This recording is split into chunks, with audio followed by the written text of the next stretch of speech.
Morning, warm welcome. Warm welcome to day 2 of the first ICPerMed, ICPerMed joint conference. I hope you enjoyed day 1, both in the formal part and also in the informal parts for your networking and personal interactions. My name is Angela Strambi. I work at Toscana Life Sciences, that is leading work package 5 in ICPerMed. It's my pleasure today to chair this last session that is built around the work that the Strategic Working Group on Policy and Strategy of ICPerMed is doing. The structure of the session is similar to yesterday. We will have introduction by the moderator that I will introduce in a minute, followed by 3 keynote speakers, lectures, and right after that, a panel discussion. I just have to inform you that we had to slightly modify the order of the speakers because Anna Laura Ross from WHO needed to postpone her intervention. You know that unfortunately she's not, now something happened with the mic, good. She needed to postpone her intervention to 11 o'clock, so she will be talking remotely, unfortunately, but at 11, after the coffee break. And Marius Genta kindly accepted to anticipate his talk, so he will talk right after the introduction. Thank you, Marius, for this flexibility. Now it's time for me to introduce the moderator, Astrid Vicente, that most of you know very well. She's head of Department of Health Promotion and Non-Communicable Disease Prevention at the National Institute of Health in Portugal. And within ICPerMed, she's leading the Strategic Working Group on Policy and Strategy. Welcome, Astrid. Oops. So, good morning, everyone. It's a pleasure to be here and to be working in ICPerMed for such a long time. It's very interesting work and also very motivating, and it's very motivating to see the progress as well.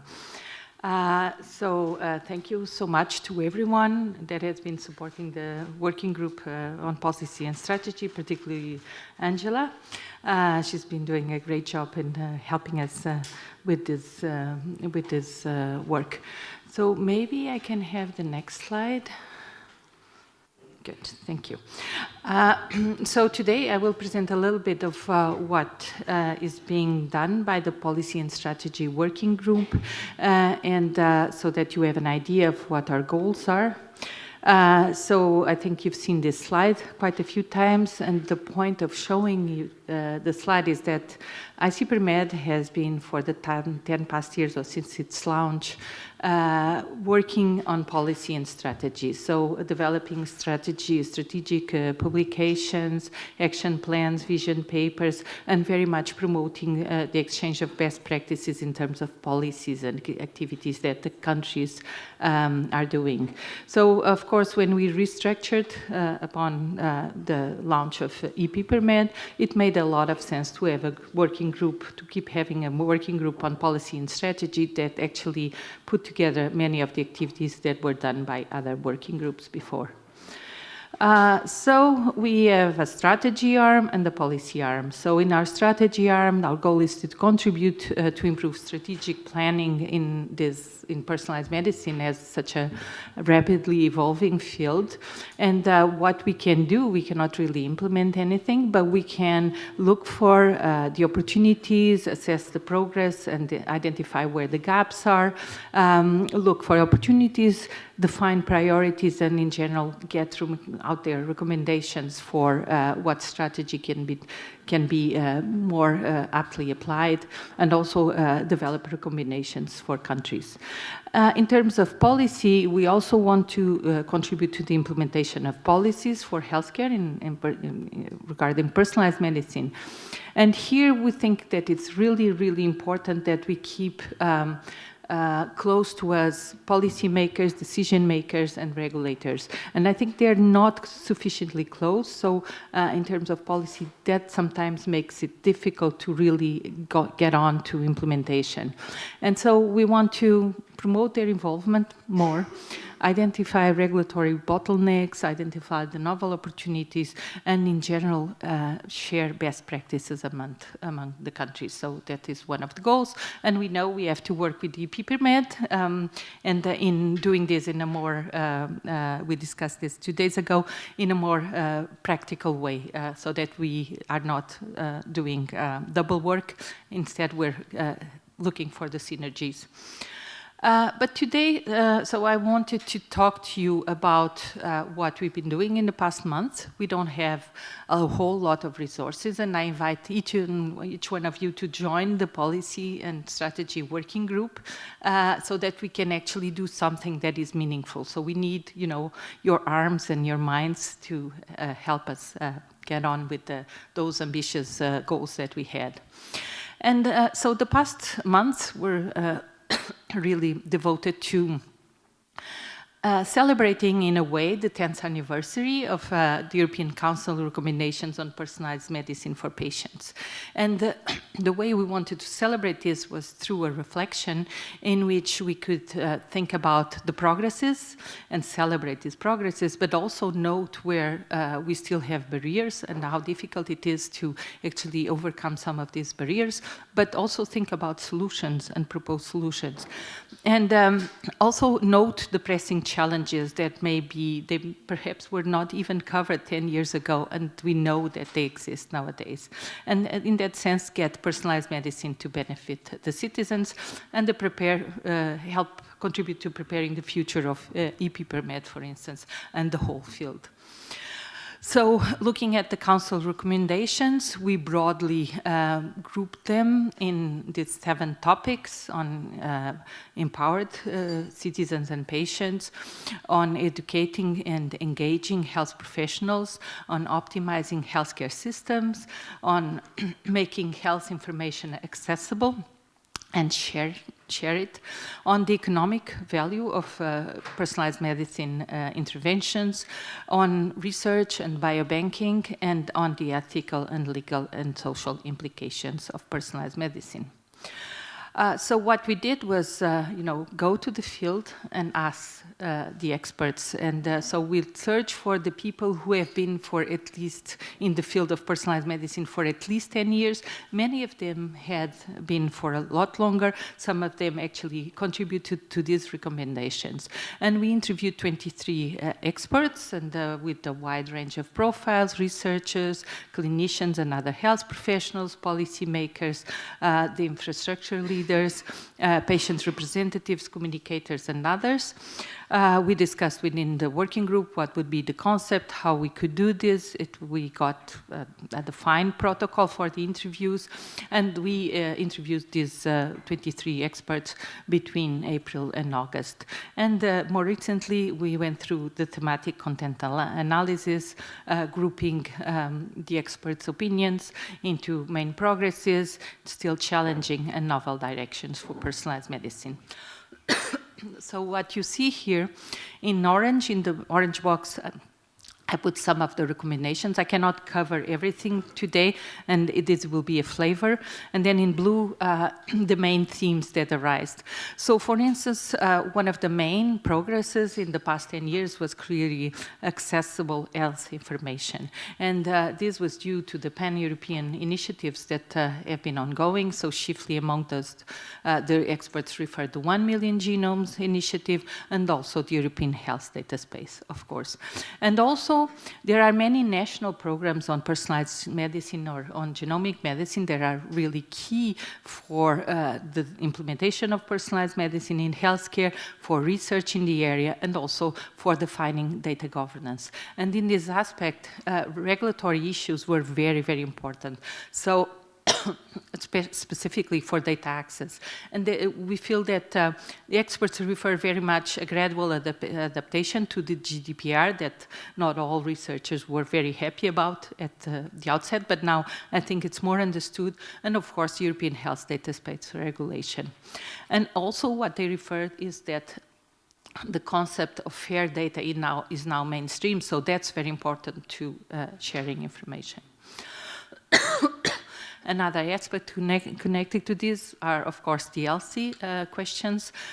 So beyond, these two new big regulations, European regulations, there was felt that there was an improvement in the awareness of ethical committees regarding genomics, and what they meant, what they referred to as the transition from chaos to an informed dialogue, which is really important, and also an improved awareness of the sensitive nature of genomic data. And this is very important to actually be able to have proper data governance around this. And what they also mentioned was the social contract and the ethical boundaries in data governance. So there was a lot of discussion, and this discussion included patients and citizens in general. And there's this concept of social solidarity and also of altruism in data sharing. So this is very important. I can put my data out there and it will not benefit me necessarily, but it can benefit others. Or it can benefit me or my family in years to come. Thank you very much. Okay, so then we have optimized healthcare systems. So there was a lot of progress here as well. I think this may not be the right slide. Okay, no, that's correct. Okay, so there's a number of issues related to healthcare systems that where we really saw a lot of progress. So genomic technologies are much more implemented in healthcare, much more used. That's very important. The personalized medicine programs were key to push in the integration of genomics in healthcare. There's a lot of cross-country genomic initiatives to foster EU-level cooperation. So people are sitting at the same table, and this is grabbing the attention of policymakers as well. So that was really very important. But there's also the awareness of that we need equity in terms of genomic knowledge. So not just having genomes from Caucasian people, which are the majority at this point, but also from many other ancestries, which represent what the world is now and also what Europe is now. In terms of patient advocacy, there was also quite a bit of improvements because, patients, their perspectives were included in major initiatives designed, so that's really important. And also, and in that way, they could actually influence and help shape genomic policy.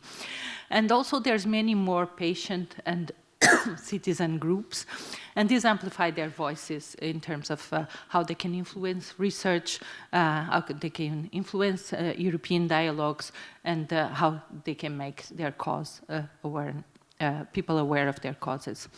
I will not go into research and biobanking because it's a whole field exploding in personalized medicine. You just have to look to all of the outcomes of the many projects that were funded by ICPerMed.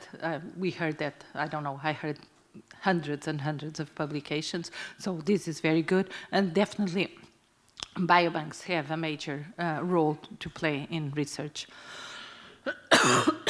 But we still have many main challenges. So in terms of healthcare systems, there's still a pathway from discovery to implementation that is far too long, so we need to work on that. There's certain disconnect between governance in research and governance in healthcare, and we still have to work on this. There's inefficiency in using health and genomic data, specifically in the integration of both, and this is because genomic information is not in health records, so in electronic health records. That's a big problem that needs to be solved as well. And also, implementation in healthcare requires significant investment, and this significant investment means that we need policymakers to make those decisions, and sometimes they don't because, for a number of reasons, I will not dwell in that, but there's still not sufficient infrastructure for data sharing and for laboratory capacity testing, and that has implications for equity of access. There are still, and yes, connected to this, we heard yesterday a very good intervention about the economic dimension. So it's still underdeveloped. The indicators are not that. We need to collect the indicators for clinical validity, for clinical utility, and many others, so that we can draw adequate data economic models that are adequate for personalized medicine. And we need to do health technology assessment, but we need these indicators for that. And we need to do health impact assessment that does not look at the technologies, but looks at the implementation of policies. And that is very important, and for that we also need specific indicators. So the big projects have not been including this type of information, and we need to collect it. Regarding the education of health professionals, again, it's an issue that needs to be solved. So we need to train, and GPs were referred yesterday, and they were referred repeatedly by our experts. And maybe they don't need a very deep education, but they need the tools that will allow them to have and understand the genomic information and use it. So they need literacy, they need genomic literacy, but maybe not very deep knowledge about the issues. And what they need is very good recommendations.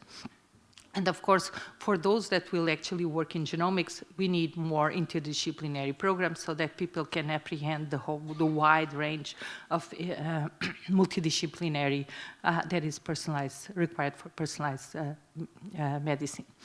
So we have a number of pressing themes as well, that some of them were not covered by the recommendations, some were. Communications is one of them, so if you don't know how to communicate, then it's for nothing. That's one quote. And the information needs to be shared in a more accessible way, and also to the right targets. So what the experts really referred were, we need to talk not just to the people who are in the system, and those are the patients, but also to the general public, the general citizens. And we need to target the young people, because the young people are more open to novel technologies, are more for them, it's easier to deal with data and data analysis and understand that type of concepts. But also, we need to prepare the health systems for the next 5 years, the next 10 years, when they become actually full-blown adults, and while we all age. So it's really important that we have a movement in which people, a social movement in which people demand for personalized medicine. We'll hear a very nice talk from Romania today. And we need to prepare the health system for the future, so we need to talk to young people now, and they're probably more open. And also, we need to go to the grassroots, so we need to use the soft influencers, as I'm quoting, and those people who actually go to the communities, are close to the communities, to be able to get trust in the subject and get the information really out there, and their engagement as well. Again, we'll hear a very nice example from Romania today. Another pressing theme is equity. So it's not equitable, and we know that at this point, not equitable. But many of the experts said, it's going to get worse because this requires investment. The investment is it's not possible that every country will do this investment for genomic technologies, for instance. So the tests are expensive. The treatments are very expensive as well. So we need to solve this problem. We need to really think about this problem deeply, because we're a global village, and everyone needs to have access, the same level of access, or as close as possible. So we need solutions to make not just access equitable, but also the outcomes equitable. Of course, artificial intelligence will change everything in healthcare, and here I will also not dwell much on this, but what we think is that, or the experts thought, is that we need a robust ethical and legal framework and regulatory clarity. So I'm quoting, this is very important for artificial intelligence, and it's really key for health professionals to actually trust artificial intelligence and also the public. And I need to shut up, so I'm very close. Prevention, I'll leave this to Andres, but prevention is coming. And this will make the health systems change a lot, so we really need to progress with this. And start with the low-hanging fruit, which is pharmacogenomics, but also genomic screening. And this is very important. Of course, not just genomic screening, that put together in the context of other environmental and lifestyle factors, for sure. And we talked about industry as well. They're not our fault. They need to be our ally. They need to be regulated. So it's something that it was also discussed in this by the experts. So main messages: data governance and sharing, ethical issues, genomic use in healthcare, patient empowerment. These were main areas of progress. The challenges are in the wide and sustainable implementation in healthcare. And this will need to include primary care also for prevention. Regulation and data governance, we have not solved all of the issues yet, so we still need to work on that. We need to align the 1 million genomes with the European Health Data Space, for instance. That's one of the areas that we need to talk about, and we have Marcus today here to help us discuss this. Engagement of health professionals needs to be tailored. Citizen patients' trust and engagement. We have Gillian today. She will talk to us about this, about her perspective. And the evidence for clinical utility and economical gain. So we need to work on the economic models for personalized medicine. And then next 10 years, it's equity from research and access to outcomes. Prevention, and let's focus on what we have now. Pharmacogenetics is a very good example, but also genomic screening in many aspects.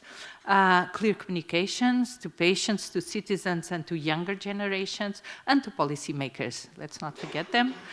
Regulate artificial intelligence and regulated partnerships in industry. And I cannot thank enough all the experts who were interviewed. There's the list here.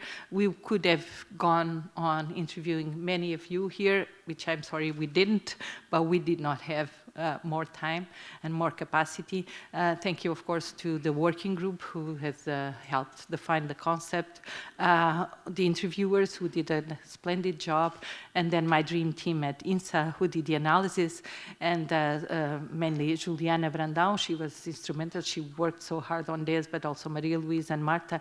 And I must say, they used artificial intelligence, but they went back and heard all of the interviews again because they were afraid of missing what is between the lines, and also because I think they find it very, very interesting. So that's what we did. Okay, so thank you very much, and I'm sorry it's so long. And join the working group.